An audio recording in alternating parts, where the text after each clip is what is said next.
The most important thing I think that what gives us the energy to keep on putting into it and investing in it is that we see a return. And that return is just human capital. It's their ability to change their life and to change their stars and to create a different legacy for their family. How many times have we heard it where my parents never even owned a home, right? Like we've heard that story a ton, or I never expected to get out of a trailer park. Yeah. I mean, we've heard all those stories. Well, welcome back to the channel, everybody. Today we're going to do a very special video because I have noticed a trend online that I'm seeing all the time, and that's that guys like Section 8 Kareem or Tom Cruise that talk about how easy it is to make millions of dollars and hundreds of thousands a month of passive income by just buying cheap Section 8 rentals in low-income areas across America is the way to become financially free and rich and wealthy. And what I've got with me today is the man, the myth, the legend, the lumberjack landlord, a guy who's got 150 plus units, been investing for over 20 years, survived the great financial recession, has 20 plus Section 8 units alone in that portfolio. Yep. And what I want him to do is to dispel some of the mystery around Section 8 and maybe correct the narrative, because in my opinion, also as a landlord of Section 8 rentals, they make it seem a lot easier than it really is. So let's first get your take on the pitch that they're making for Section 8 rentals. I mean, just listen to them. So easy a caveman could do it. It's just that simple, right? Yeah. Why aren't you rich yet? Just add a bunch of money and stir. Yeah, right. Like it's fine. No, I mean, I think it's, it's important with any rental strategy to not be all into only one strategy, obviously, from a diversification perspective and just a health of a business perspective. I think that there's nuances to everything, and not all housing authorities are created equal. Hell no. Right? Chicago, awful. And so we see it all across the country. Some it's like 30, 60, 90, 120 days before that unit's actually rented. How many of you small landlords can actually handle not getting rent for, 3 or 4 months? And P.S., if you're making 8, 9, 10% on your unit, I've got bad news. You just wiped out your profit for the next 3 years. That's just math. So, and it's not exact math, but it's ballparked. So when you look at these different pieces, I think that's the biggest challenge, is that it's not so easy a caveman can do it.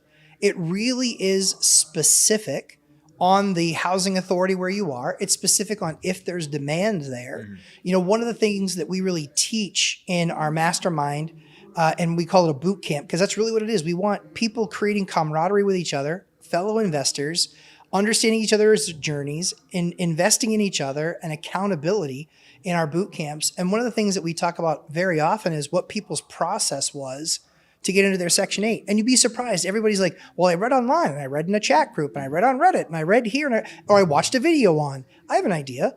Pick up the phone and call your local housing authority. Understand from them exactly what their process is. Have them walk you through their process, because every single housing authority, it basically stops at how they're funded. After that, it's all about their process, their rules, how they do things, their timelines, their availabilities. If you had an all Section 8 strategy, do you know that double-digit percentages in Section 8 this year that rents went down? I didn't see it in my market, but I believe you. Didn't see it in yours, but it happened in markets all across the country. What do you do then? Did all of your bills also go down? No, your bills still went up. Your maintenance went up, your plumber costs went up. If you're in the Northeast, the horrible Northeast like we are, the snowplow guy is more expensive.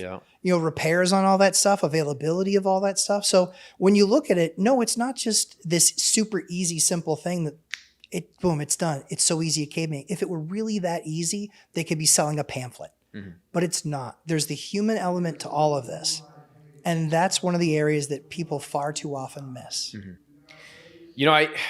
I think what I see a lot of is people want to figure out what the shortcut is. They want to get the answer as quickly as possible. And so the more simplified that you can make the product, the easier it's going to be to sell, especially to an uninformed or uneducated buyer. Sure. And so you have somebody that says, all you have to do is get the government to pay your rent and buy cheap rental properties. And so it sounds like a guaranteed thing. And again, I feel a little guilty because I have some cheap rentals. Sure. I have Section 8 tenants. Sure. But I've been going through this process for years now, and I have learned firsthand, not all housing authorities are created different.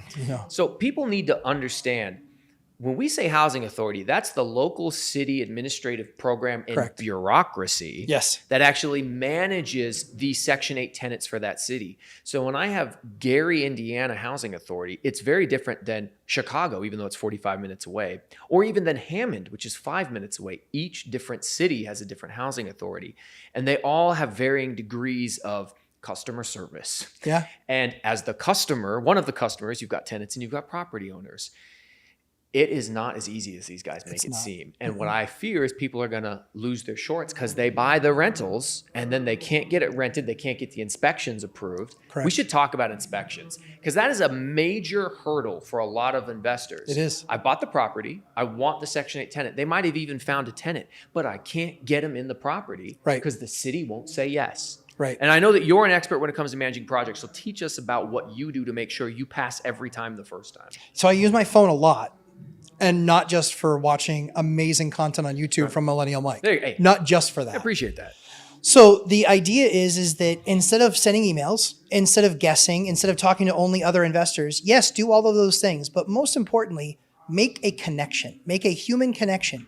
Get somebody on the phone that you can talk to. Go down, make an appointment. Go try and meet with them. If you can do any of these things, you put yourself in a significant advantage. Are they going to think about caller 137? Or are they going to think about Mike, the guy who showed up with a beaver on his shirt? I like Buc-ee's. They're going to think about Buc-ee's. And so they're going to say, yeah, I remember that guy. He came in, he was asking this, that, and the other. You can ask them. So walk me through your process of what it's like to get on your list as a tenant. I'm a landlord. I want to know what their process is that they're going through to get on your list.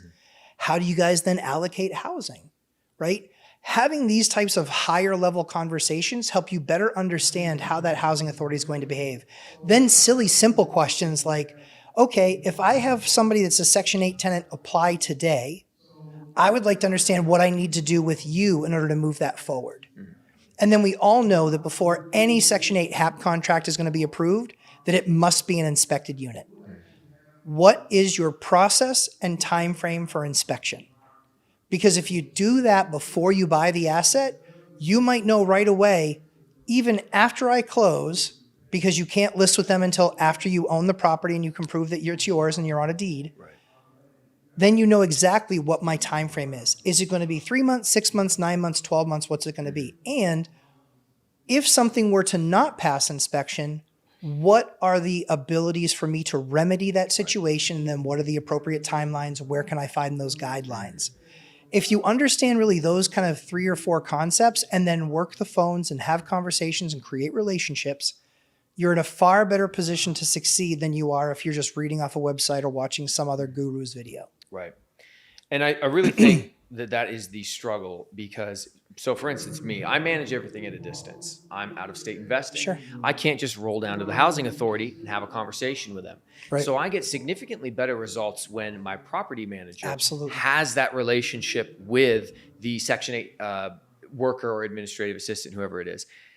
If I try to call the program, I am caller 135, and I'll never get a call back. Correct. And I can't show up in person. So it's Correct. very difficult. And that's why one of the things I always teach people is it's all about your team. You need to have a strong property manager that has good relationships if you can't build them yourself. But what I hear from you is that if you're in your own network or managing your own properties or in your own local community, managing your own properties, you need to not become too reliant on the technology we all love nowadays, which is Zoom calls and phone calls and text messages. Get your butt up off your couch, go down there in person and have a face-to-face. Absolutely. You want to see, and again, very often you'll find that there's multiple authorities that service your area with vouchers. So you might not like one, but you might love another and they're really responsive and they take care of you. I know something silly where I've actually seen people buy properties in Section 8 areas and then go, yeah, I'm looking for Section 8 tenants. And they realize that Section 8 hasn't actually had a new voucher in that area for a year.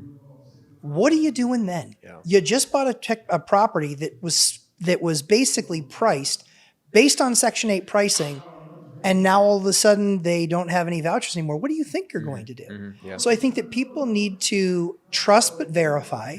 And I think very often people do what's inspected, not expected. So I want to inspect that process with the housing authority to make sure that I understand exactly the steps that need to be taken to make sure that I can get this unit to somebody that needs it quickly. the tenant and I are working together. We want to get them into the unit, but we understand that there's loopholes, that there are hurdles that have to be jumped and crossed in order to get us to that point. And that's what, and the pace of that is really largely what is set by the housing authority in that local area. So I want to encourage people out there who are watching this right now, or are interested by the conversation we're having, to take a step back and take a bird's eye view of the information you're getting. Matt and I have been friends now for 3-4 years, something like that. Yep. And the information and the reliability that I have from him, when I have a question, I can just call. We don't just sit down and do conversations like this. We chat at least once a month, probably. Yep. And what I would encourage people to do is they need to go find somebody who's going to be in their corner. And I'm fortunate to have found Matt before he got priced out of everybody's corner.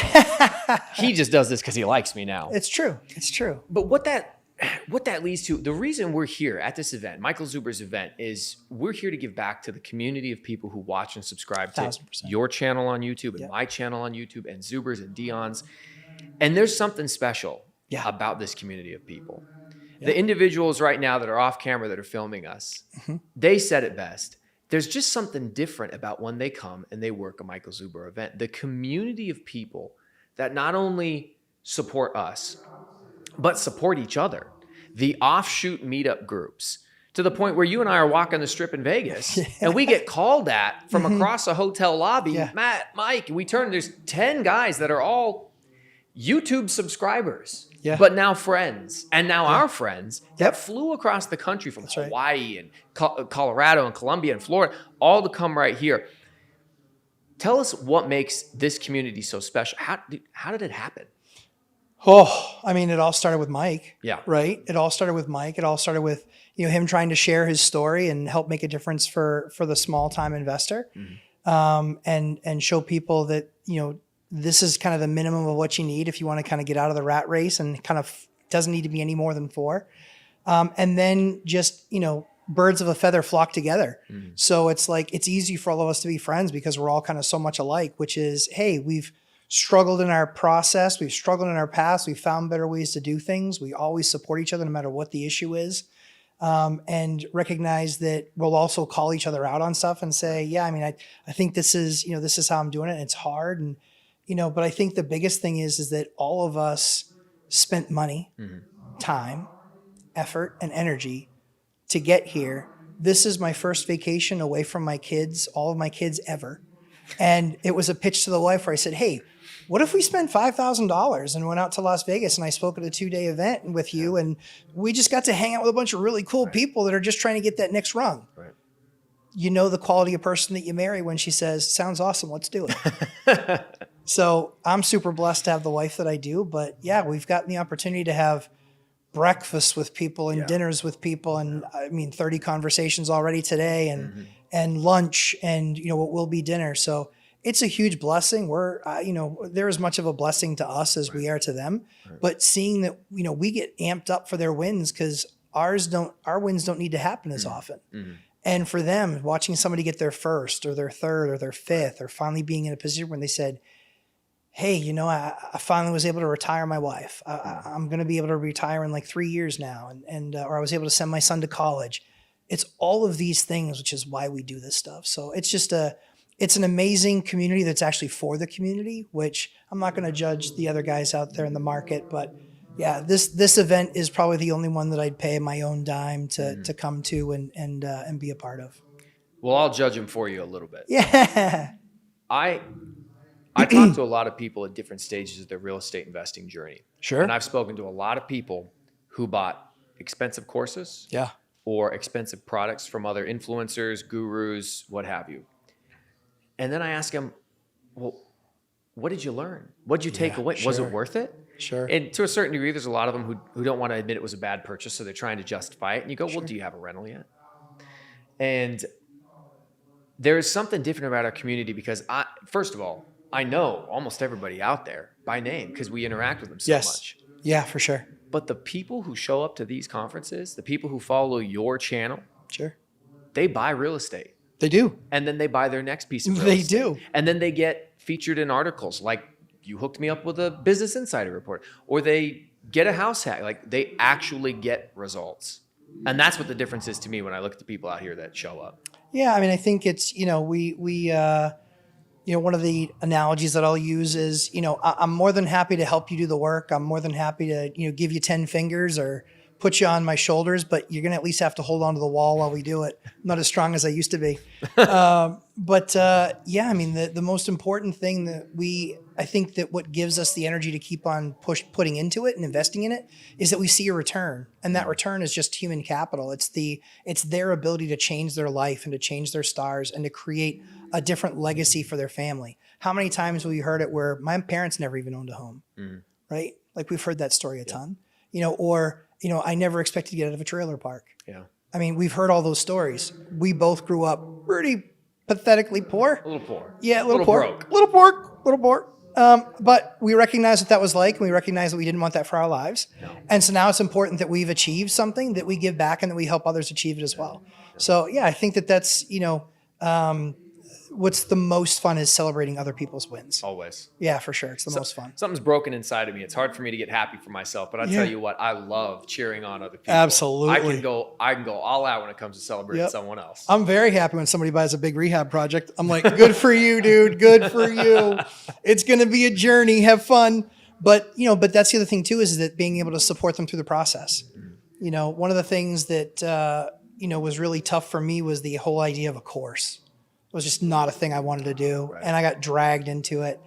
And it was just like, but it was kind of like what was spoken about earlier in the day today. I think it was Omar that might have talked about it, where he said, what are you not doing that's taking somebody else's life opportunity away? Yeah. And that's kind of how I started looking at it. But for me, it was, there had to be a value to it. There had to be somebody willing to invest in themselves. And then I would pour all that I had into them to say, here's everything that I've learned in 20 plus years.